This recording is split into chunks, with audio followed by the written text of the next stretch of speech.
नमस्कार।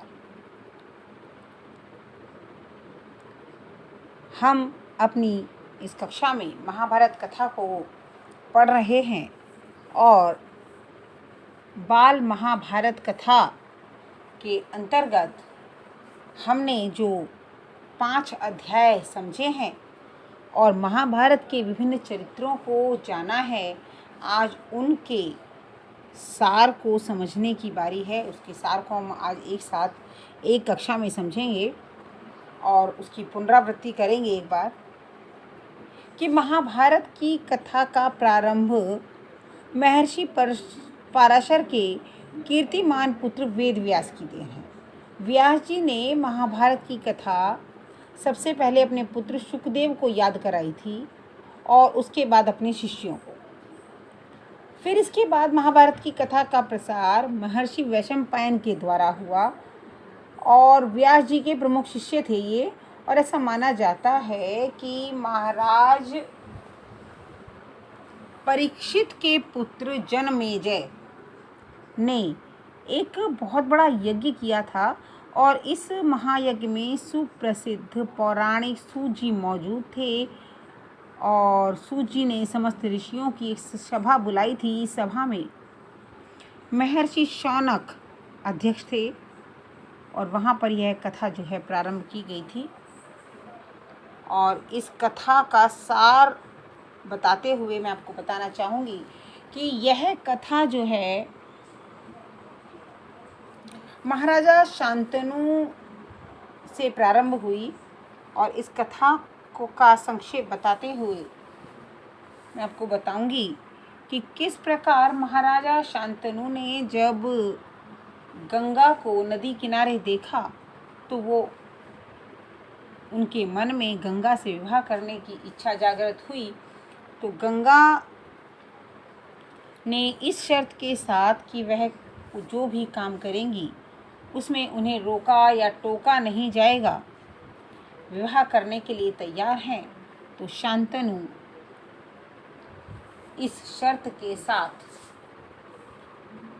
गंगा से विवाह कर लेते हैं और विवाह के बाद गंगा अपने 7 पुत्रों को जन्म लेते ही तुरंत नदी में प्रवाहित कर देती हैं और शांतनु अपनी प्रतिज्ञा के कारण, अपने वचन के कारण उन्हें कुछ नहीं कह पाते। लेकिन जब वह 8वें पुत्र को लेकर जाती हैं गंगा में प्रवाहित करने, तो शांतनु उन्हें रोक देते हैं और तब गंगा उन्हें उनके वचन की याद दिलाकर छोड़कर जाने का अपना निर्णय बता देती हैं और कहती हैं कि इस पुत्र को कुछ समय पाल पोस कर वह आपको सौंप देंगी। और यह कहकर गंगा वहाँ से चली जाती हैं। कुछ समय पश्चात एक दिन नदी किनारे जो शांतनु थे वो देखते हैं कि एक युवक गंगा की लहरों के साथ अपने तीरों से खेल रहा है और उसके तीरों के प्रभाव से गंगा का जल भी रुका हुआ है। तो उन्हें देखकर आश्चर्य होता है, वह उनसे जानकारी चाहते हैं। तो गंगा स्वयं आकर शांतनु को बताती हैं कि यह उनका पुत्र देवव्रत है, उनका 8वां पुत्र, और अब वह इस योग्य है कि उसे उनके पिता को सौंपा जा सके। और वो अपने पुत्र को शांतनु को सौंपकर वापस चली जाती हैं। शांतनु अपने पुत्र को पाकर, जिसका नाम देवव्रत था, बहुत प्रसन्न होते हैं। लेकिन कुछ समय बाद यमुना नदी के किनारे सत्यवती को देखकर पुनः शांतनु के मन में विवाह की इच्छा जागृत होती है। लेकिन सत्यवती के पिता शर्त रखते हैं कि वह सत्यवती का विवाह तभी करेंगे जब महाराज शांतनु यह वचन देंगे कि जो राज्य का भविष्य का अधिकारी होगा वह सत्यवती का बेटा होगा। लेकिन राजा शांतनु इस शर्त को नहीं मानते और मना कर वापस आ जाते हैं। लेकिन सत्यवती को वो भुला नहीं पाते हैं और उदास रहने लगते हैं। इसी उदासी का कारण जब भीष्म देवव्रत को पता चलता है तो देवव्रत इसका पता लगाते हैं और सीधे सत्यवती के पिता से मिलते हैं। और जब सत्यवती के पिता केवटराज उन्हें अपनी शर्त बताते हैं तो वो उनसे प्रतिज्ञा करते हैं कि वो राजा नहीं बनेंगे, राजा सत्यवती के पुत्र ही बनेंगे। ऐसा वचन देने के बाद भी केवटराज को संतुष्टि नहीं होती और वो उनसे कहते हैं कि चलो आप राजा नहीं बनेंगे, लेकिन आपकी संतान जो है वो तो हक मांग सकती है। तो उस समय वो एक भीष्म प्रतिज्ञा कर लेते हैं कि ना वो राजा बनेंगे और ना ही विवाह करेंगे, आजीवन ब्रह्मचारी रहेंगे। और इस प्रकार अपनी भीष्म प्रतिज्ञा के साथ और सत्यवती के साथ वो महल आ जाते हैं, अपने पिता का विवाह करवा देते हैं। लेकिन उनके पिता को यह अपराध बोध रहता है कि उनकी वजह से, उनके कारण, उनके स्वार्थ के कारण उनके पुत्र का भविष्य दांव पर लग गया। और इसी परेशानी में एक दिन वे अपने प्राण त्याग देते हैं। तब उनके जो सत्यवती के और महाराज शांतनु के 2 पुत्र थे, चित्रांगद और विचित्रवीर्य, चित्रांगद को राजा बना दिया जाता है। चित्रांगद एक स्वेच्छाचारी राजा होता है, लेकिन वह जो है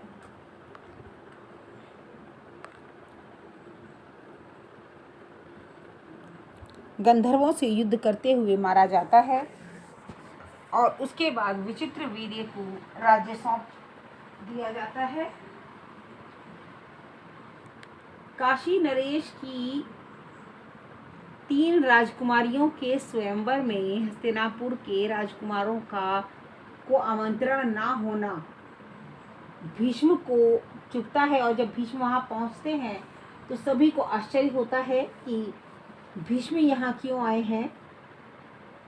और सबके आश्चर्य का कारण यह था कि वह स्वयंवर का समय था और उस समय भीष्म का इस तरीके से आना, देवव्रत का इस तरीके से आना राजाओं के मन में शंका उत्पन्न कर रहा था कि देवव्रत या भीष्म तो ब्रह्मचारी है, उन्होंने विवाह न करने का जो है प्रतिज्ञा कर रखी है, तो वह स्वयंवर में क्या करने आए हैं।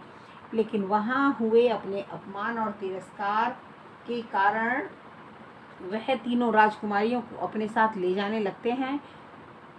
लेकिन किसी भी क्षत्रिय में इतना साहस नहीं होता कि वो उनको रोक सके। काशी नरेश की 3 राजकुमारियां अम्बा, अंबिका और अंबालिका में से अम्बा शाल्व नरेश को अपने पति के रूप में मान चुकी होती हैं, लेकिन भय के कारण कुछ नहीं बोल पाती। शाल्व नरेश भी उन्हें ललकारते हैं, युद्ध के लिए रोकते हैं, लेकिन अंत में भीष्म से पराजित हो जाते हैं और अपने राज्य लौट जाते हैं। हस्तिनापुर पहुंचकर अम्बा भीष्म को सब कुछ बताती हैं, तो सत्यवती और भीष्म द्वारा यह निर्णय लिया जाता है कि उन्हें सम्मान पूर्वक शाल्व नरेश के पास पहुंचा दिया जाएगा। और तब भीष्म यह व्यवस्था करते हैं कि अम्बा को शाल्व नरेश के पास पहुंचा दिया जाए। किंतु जब अम्बा शाल्व नरेश के पास पहुंचती हैं तो वह उन्हें स्वीकार करने से इनकार कर देते हैं, जिसके कारण पुनः अम्बा हस्तिनापुर लौटती है और देवव्रत से विवाह करने के लिए कहती हैं। लेकिन देवव्रत अपनी प्रतिज्ञा के कारण उन्हें मना कर देते हैं। उसके पश्चात अम्बा को बहुत गुस्सा आता है, जिसके कारण वह कई राजाओं से मिलती हैं कि वह भीष्म से युद्ध करें और उन्हें हराएं, उन्हें मार डालें, क्योंकि अब उसके जीवन का उद्देश्य केवल भीष्म की मृत्यु ही रह जाता है। लेकिन कोई भी नरेश, कोई भी राजकुमार इस बात के लिए तैयार नहीं होता कि भीष्म के साथ युद्ध किया जाए, क्योंकि सभी जानते हैं कि भीष्म एक बहुत बड़े योद्धा हैं और उन्हें हराना आसान नहीं है। बहुत समय तक परेशान होने के बाद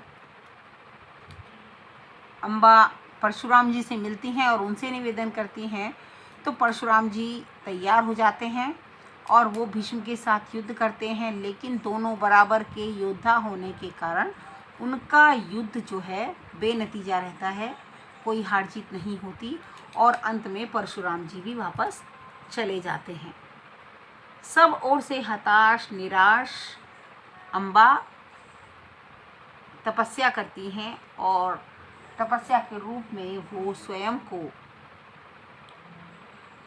पुरुष रूप में परिवर्तित होने की आकांक्षा के साथ भीष्म की मृत्यु का कारण बनने का वरदान मांगती हैं। और इसी बीच एक और हमने पात्र की बात यहाँ की थी अपने पाठ 5 में, वो थे विदुर। विदुर अंबिका की दासी का पुत्र था, बहुत ही नीतिवान ज्ञानवान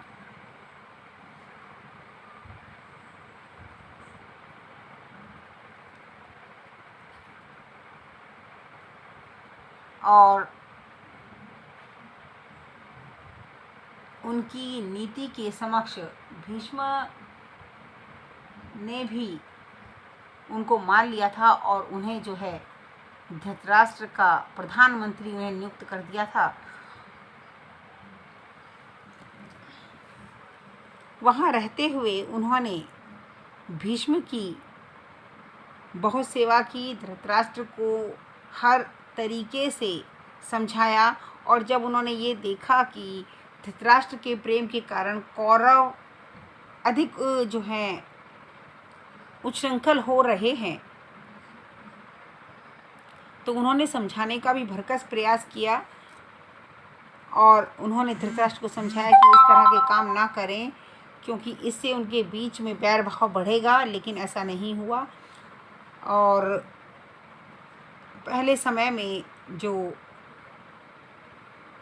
लोग थे वो जुआ खेलने का जो उनका काम था, चौसर खेला करते थे, उनमें बाजियां लगा करती थी, उसके लिए भी उन्होंने बहुत रोकने की कोशिश की लेकिन सफल नहीं हो पाए थे।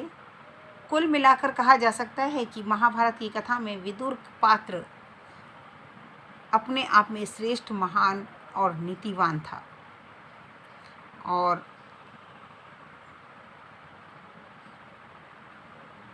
इसको यहाँ तक की कहानी आपको भली भांति समझ आ गई होगी। आज के लिए इतना ही। अपनी अगली कक्षा में हम कुंती और अन्य पात्रों के बारे में जानेंगे। धन्यवाद।